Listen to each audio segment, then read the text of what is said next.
হযরতে আবু হুরায়রা রাদিয়াল্লাহু তাআলা নিজের বর্ণনা নিজে দিতে গিয়ে বলেন, আমি আবু হুরায়রা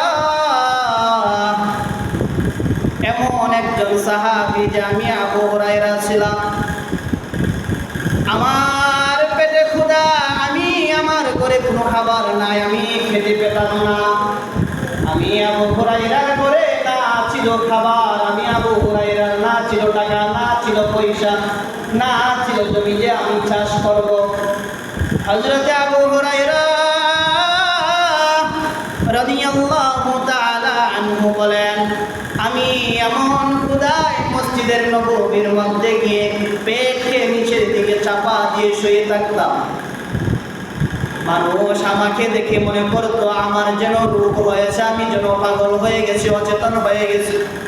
আমি আবু হুরায়রাকে মানুষ বলতো না, আমার উপর দিয়ে পা দিয়ে তারা চলে যেত, আমি আবু হুরায়রাকে মানুষ মনে করতো না। এমন একজন সাহাবী আবু হুরায়রা, যে আবু হুরায়রা হাদিস পড়তে গেলে আবি হুরায়রা তার নাম আসে। নিজের বর্ণনা নিজে আবু হুরায়রা বলতেছেন, আমি একজন গরীব সাহাবী, আমার ছিল না ঘর, ছিল না বাড়ি, না ছিল টাকা, না ছিল পয়সা, আমার কোনো আশ্রয় জায়গা ছিল না। আমি মসজিদের নববীর মধ্যে শুয়ে থাকতাম। আমার পাশ দিয়ে কেউ যদি যেত, আমি তাকে জিজ্ঞাসা করতাম ওই আয়াতটা সম্পর্কে আপনি কি জানেন? আমি আবু হুরায়রা কেন জিজ্ঞাসা করতাম জানো? আমি আবু হুরায়রা এই জন্য জিজ্ঞাসা করতাম, যদি আমি বলি আপনি কি এই আয়াতটা জানেন?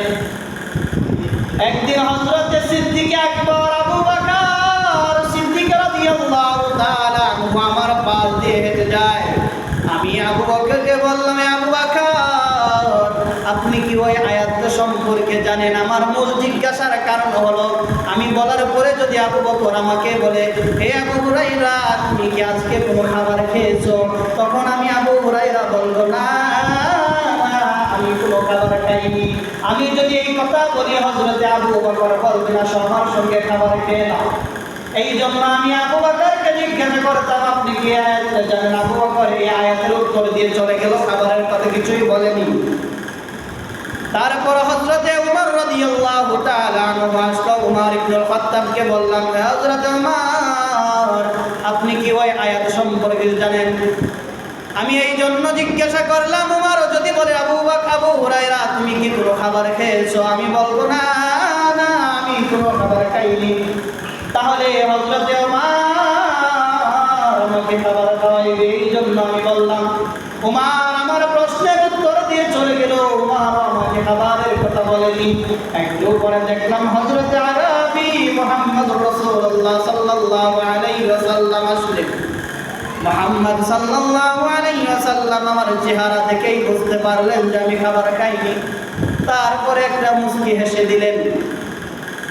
পয়গম্বর বলেন, আবু বকর উমর, আবু বকর চলে গেল, উমর চলে গেল, আবু বকর চলে গেল, উমর চলে গেল, আবু বকর চলে গেল, উমর চলে গেল। আবু হুরায়রাকে কেউ খাবারের কথা বলেনি। যখন পয়গম্বরে আরবি আসলেন, তখন পয়গম্বরে আরবি বললেন, আবু হুরায়রা তুমি আমার সঙ্গে আমার বাড়িতে চলো, বাড়িতে যাও, আমার সঙ্গে আসো। যখন আবু হুরায়রা রাদিয়াল্লাহু তাআলা আনহু পয়গম্বরকে সাথে করে নিয়ে গেলেন বাড়ির মধ্যে, গিয়ে দেখলেন বাড়ির মধ্যে এক পেয়ালা দুধ। এক পেয়ালা কি? দুধ। এক পেয়ালা দুধ। এই কথা দেখেন, এখানে একটা মুজিজা। পয়গম্বর আরবি বললেন, আবু হুরায়রা তুমি আহলে সুফার সকলকে খবর দাও।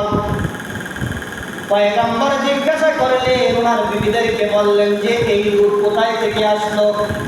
বিবিরা বললেন, এই দুধ কোনো একজন পুরুষ বা মহিলা আপনার জন্য হাদিয়া স্বরূপ পাঠাইছে। এই কথা শোনার পরে পয়গম্বর বলেন, আবু হুরায়রা যাও যাও আহলে সুফার সকলদেরকে তুমি খবর দিয়ে নিয়ে আসো। আহলে সুফা হলেন ইসলামের মেহমান, তাদের ঘর নাই, বাড়ি নাই, জমি নাই, কোনো কিছুই নাই, তারা ওই জায়গায় থাকতেন, খাইতেন, পড়তেন, বসতেন। আবু বকর আবু হুরায়রাকে যখন বললেন আহলে সুফফা সকলদেরকে তুমি খবর দাও, আবু হুরায়রা যখন খবর দেয় তখন বললেন আবু হুরায়রা ওই যে পেয়ালা দুধওয়ালা পেয়ালা তুমি সবাইকে পান করো। আজকে এক পেয়ালা এত মানুষ খাওয়ানো সম্ভব? এক পেয়ালা দুধ দিয়ে এত মানুষকে খাওয়ানো সম্ভব? আবু হুরায়রা মনে মনে বলেন ওটা তো আমি আবু হুরায়রা যে আমার যে ক্ষুধা ওটা আমার জন্যই তো যথেষ্ট, সবাইকে খাওয়ানোর পরে কি আর আমার থাকবে? পয়গম্বর বলেন আবু হুরায়রা আহলে সুফফার সকল মেহমানদেরকে তুমি তোমার দুধ তোমার হাতে পেয়ালা দুধ তুমি তাদেরকে পান করাইয়া দাও। এক এক করে সবাইকে পান করাইলেন। এই এক পেয়ালা দুধ হইতে সবাইকে পান করাইলেন। পেয়ালার মধ্যে পান করানোর মধ্যে সকলে তৃষ্ণার্ত অবস্থায় ছিলেন, সকল তৃপ্তি সহকারে সবাই দুধ পান করতেছে। সবাই এক এক করে সবাইকে পেয়ালা হতে দুধ পান করাইলেন। তারপরে আবু হুরায়রাকে বললেন আবু হুরায়রা সবাইকে দুধ পান করা শেষ হয়ে গেছে। আবু হুরায়রা বলেন ও পয়গম্বর সমস্ত আহলে সুফফা মেহমানদেরকে আমি দুধ পান করাইয়া দিলাম। ও পয়গম্বর এখন শুধু আপনি আর আমি বাকি আছি। আবু হুরায়রার কথা শোনার পর মুহাম্মদ আরবি বলেন এ আবু হুরায়রা ওই পেয়ালা হতে এবং তুমি দুধ পান করো। আবু হুরায়রা বলেন আমি দুধ পান করলাম। পয়গম্বর বললেন তুমি আবার দুধ পান করো। আমি আবার পান করলাম। পয়গম্বর বললেন তুমি আবার দুধ পান করো। এইভাবে এক এক করে আমি দুধ পান করতেছিলাম। পয়গম্বর আমাকে বারবার বলতেছে আবু হুরায়রা তুমি দুধ পান করো। আবু হুরায়রা বলেন ও পয়গম্বর সেই মালিকের কসম যিনি আপনাকে সত্য করে প্রেরণ করিয়েছেন ওই মালিকের কসম আমি আবু হুরায়রা খাবারের মতো আমার ভিতরে আর জায়গা খালি নাই। প্রথম কি বলছিল এক পেয়ালা দুধ সবাইকে খাওয়ানোর পরে দিকে আর আমার জন্য থাকবে? এইটা তো আমি আমার জন্য যথেষ্ট।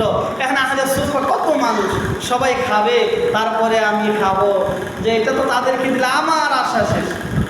মানে একেবারে আমি আবু হুরায়রা বাকিয়া কি আর দুধ থাকবে? মানে নৈরাশ হয়ে গেছে। এক পেয়ালা দুধ, এক পেয়ালার কতটুকু দুধ হতে পারে? সবাই পান করছে, সবাই খাইছে। তারপরে একবার দুইবার তিনবার আল্লাহ রসুল বলেন আবু হুরায়রা তুমি খাও, আর আমি খালি খাইতেছি। খাওয়ার পরে এই পর্যন্ত আমার গলা ভরে গেছে, আমার পেট ভরে গেছে। আমি শেষে বাধ্য হয়ে বললাম হে আল্লাহ রসুল আমি আমার ভিতরে আর দুধ ভিতরে প্রবেশ করানোর মতো জায়গা খালি নাই। তখন বাকি অংশটুকু যেটা তারপরে দুধ রয়ে গেছে।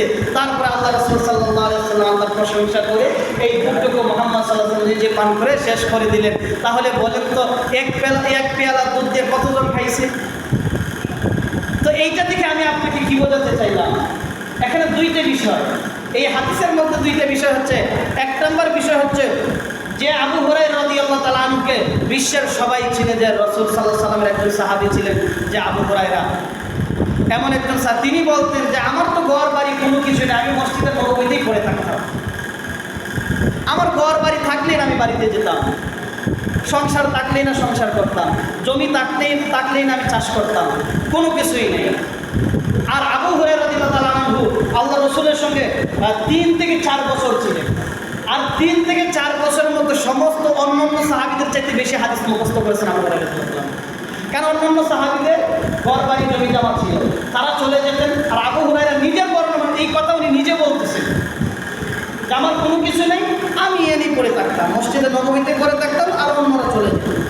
আর আমি সেখান থেকে হাদিস যা শুনতাম আমি মুখস্থ করে ফেলতাম। আমার ঘরে কোনো খাবার টাবার ছিল না, মানুষ আমাকে মানুষই মনে করতো না। আমি শুয়ে থাকতাম, কেউ আমাকে পাগল বলতো, কেউ আমাকে মানে এই রুগী বলতো, সবাই আমার উপর পা দিয়ে চলে যেত।